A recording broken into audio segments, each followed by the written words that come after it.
mafundisho mazuri sana ambao wanakuja kwenye maombi wanajua. Mafundisho mazuri mno ambayo yanawabariki watu. Hakuna danganya. Yes. Elimu yako inapoongezeka kwenye ulimwengu roho. Elimu yako inapoongezeka. Haleluya.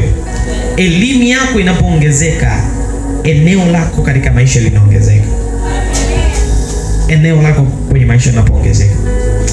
Mungu, ninakushukuru, asante kwa sababu ya nafasi ambayo najua unakwenda kufanya jambo kwa ajili ya maisha ya mtoto wako. Baada ya mazungumzo haya na mahubiri haya, mtu mmoja awe ameongezeka, mtu mmoja awe amepokea, mtu mmoja awe ameinuliwa katika jina la Yesu. Elimu ya mtu inapoongezeka, maisha yake yanakuwa, yanapanda. Hali yako ya maisha inatokana na kiwango cha elimu ulionayo. Mshike jirani kwa mkono, mwambie jirani, hali yako ya maisha ni sawasawa na kiwango cha maarifa ulichonacho. Bwana Yesu asifiwe sana. Hali yako ya kiuchumi inaendana na akili ulionayo. Bwana Yesu asifiwe sana. Hali yako ya uchumi inaendana na nini? Na akili ulionayo. Manake hii ni tafsiri sahihi kwamba kwenye ulimwengu wa roho, hii ni tafsiri sahihi kwamba kwenye ulimwengu wa roho, kiwango cha maarifa ndicho kiwango cha baraka za mtu. Pigie Yesu makofi. Haleluya. Kiwango cha maisha ndicho kiwango cha ufahamu wa mtu. Ikiwa hali ya maisha ya kwako inatokana na kiwango cha elimu yako, maana yake kwenye ulimwengu wa roho, baraka yako inafunguliwa kutokana na kile unachokijua katika roho. Kile usichonacho katika roho ni elimu usionayo katika mwili. Naongea na mtu hapa. Kile usichonacho katika roho ni elimu usionayo katika mwili. Kile usichonacho katika maisha ni elimu usionayo katika maisha. Maisha au baraka za Mungu sio bahati. Sema amen. Maisha au baraka za Mungu sio bahati. Zinakuja kwenye njia iliyotengenezwa tayari. Aidha imetengenezwa na wewe au ametengeneza mtu wa kwako. Bwana Yesu asifiwe sana. Hauwezi kubarikiwa, hauwezi kuongezeka kama maarifa yako hayajaongezeka. Kabla ya kutaka kitu chochote unachokitaka, jifunze kwanza kwenye kitu unachokitaka. Itakuwa rahisi kupokea katika roho. Hakuna maombi yanayojibiwa yanayotofautiana na elimu ulionayo. Narudia tena. Hakuna maombi yanayojibiwa yanayotofautiana na ufahamu ulionao. Ufahamu ulionao ndio unasababisha maombi yako kujibiwa au kutokujibiwa. Haleluya. Ufahamu ulionao ndio mlango wa majibu. Hebu naomba tusimame kwa heshima na tupigie Yesu makofi wakati prophet anaingia. Pigie Yesu makofi kwa prophet baraka. Haleluya. Amen.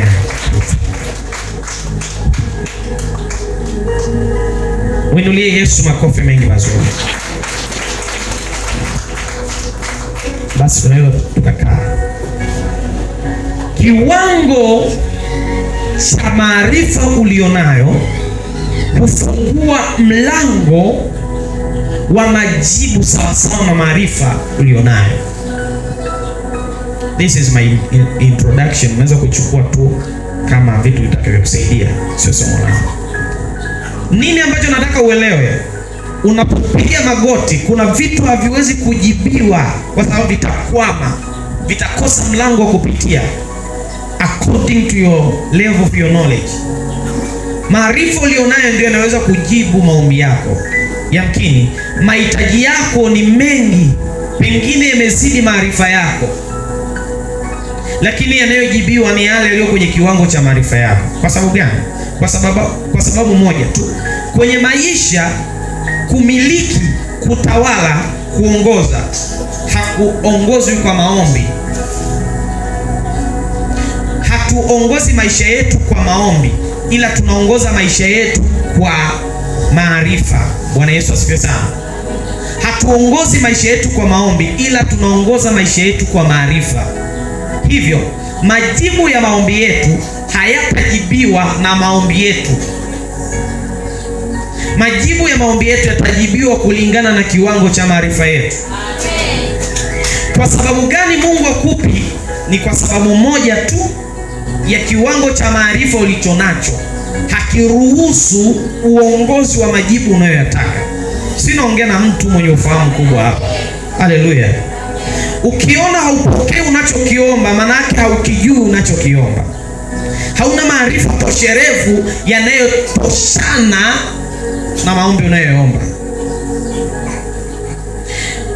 Shauku yako ni kubwa sana ya uhitaji, lakini shauku yako si kubwa sana ya kujifunza kwenye uhitaji ulionao. Niliwaambia kitu kimoja siku moja. Ukiona maarifa, unaweza ukasababisha majibu yako kabla ya maombi yako. I said that according to the book of Isaiah chapter 65 verse 24, imeandikwa kabla hamjaomba nitafanya nini? Nitajibu. Kwa kumbe kitu ambacho kinajibu maombi ambacho sio maombi. Asi, naongea na watu hapa. Naongea na watu. Haleluya. Amen. Ukiona kwenye ulimwengu wa roho Mungu anasema na itakuwa, hebu soma hapo.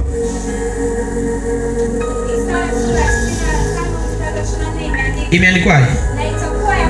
Na itakuwa ya kwamba kabla hawajaomba nitajibu. Sasa kwa nini tunaomba na kama Mungu anasema kabla hatujaomba nitafanyaje? Nitajibu. Maana yake kipo kitu kinachomjibu Mungu ambacho sicho maombi, sio maombi. Kwa hiyo maana yake ni nini? Kinachokujibu maombi ambacho sio maombi ni kipi sasa? Ni maarifa. Pigie Yesu makofi sana. Kuna kitu ambacho wewe unakiomba kwa Mungu kipate, kuna mwingine anakitafutia maarifa ili akipate. Kuna kitu ambacho wewe unapiga magoti kwa Mungu, unamwambia Mungu naomba 1 2 3. Kuna mwingine anatumia maarifa anakipata bila kumwomba Mungu. Maana yake nini? Majibu ya maombi yanakuja kwa kiwango cha maarifa.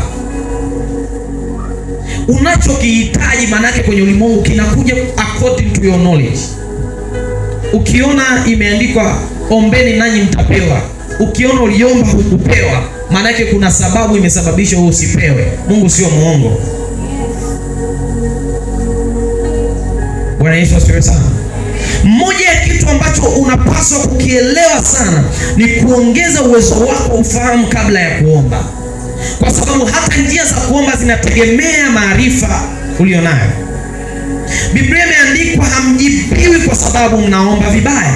Maana yake mtu yeyote anayefanya vibaya hana maarifa toshelevu ya kile anachokifanya. Haleluya. Sisi kama nazungumza na mtu hapa. Bwana Yesu asifiwe sana. Kwenye ulimwengu wa roho ukitamani kupokea au kujibiwa maombi yako, omba vizuri, maana yake omba kwa maarifa. Biblia imeandikwa nitaomba kwa akili, nitaomba kwa roho, lakini pia nitaomba kwa akili. Means in the spirit.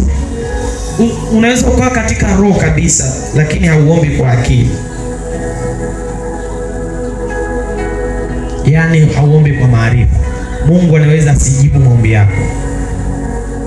Haleluya. Kuna watu umepokea kitu hapa.